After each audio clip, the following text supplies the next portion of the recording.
by Dana Ford and Alexis Terechik does Mike Lindell's Absolute Proof video, which promises to expose election fraud, contain only factual and proven statements about the 2020 election? No, that's not true. The nearly 2-hour video recycles familiar conspiracy theories, touching on claims that have been widely and repeatedly debunked. Among the disproven allegations are that dead people voted, that votes were flipped in a small Georgia county, and that the election was stolen by foreign countries, specifically China, via the manipulation of voting machines. Multiple independent experts have rebutted those claims, and Lindell presented no credible corroboration. The video, from the MyPillow CEO, was published on Vimeo on February 5, 2021. That version was later removed, but the video could still be seen on YouTube at the time of writing. Titled Absolute Proof, Exposing Election Fraud and the Theft of America by Enemies Foreign and Domestic, the video included comment from Lindell and others.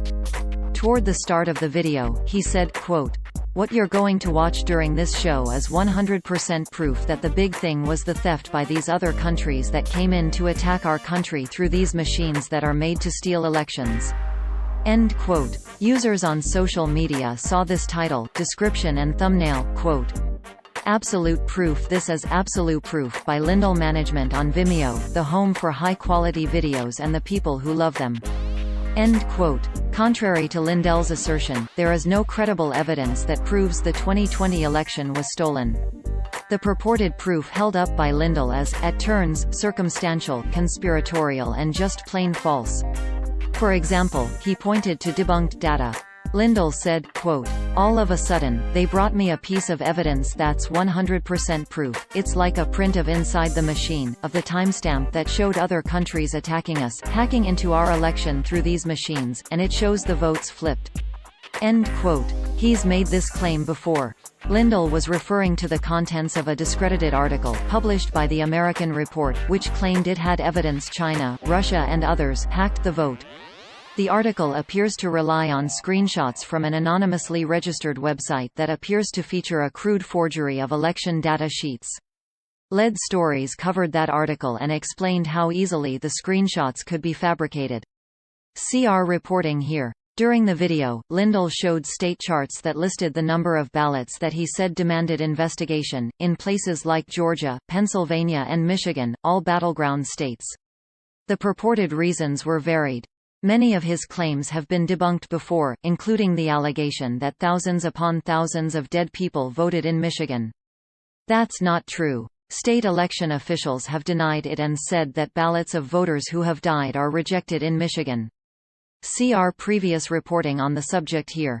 In Pennsylvania, Lindell claimed that ballots accepted up to 3 days after Election Day were somehow tainted or proof of fraud. But, as we've reported, that was allowed for voters of any party. Mail-in ballots had to be received by November 6, 3 days after Election Day, the state's Supreme Court ruled. In Georgia, Lindell again made the claim that dead people and children voted. LED Stories has found no credible evidence to support either claim. See our previous reporting on those allegations here and here.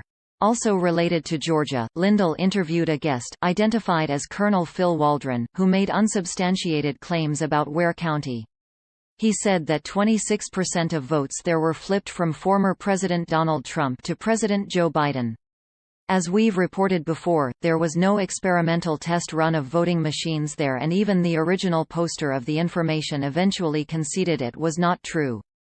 The chief election officer in Ware County told LED Stories the claim is 100% fake. Waldron's interview was meant to bolster Lindell's allegation that the election was stolen via the manipulation of voting machines. He mentioned Dominion Voting Systems by name, claiming it has connections to China, an allegation that Dominion has repeatedly denied and that is not substantiated by publicly available documents. Waldron said, quote, "I believe from what I've seen, and the witnesses that I've talked to, that this is a coup that definitely involved elements inside our own country and inside our own federal government, definitely part of a coup that was aided and abetted by a foreign threat nation state. China." End quote. LED Stories has written, exhaustively, about the claim that votes for Trump were deleted and switched to Biden. Dominion, U.S.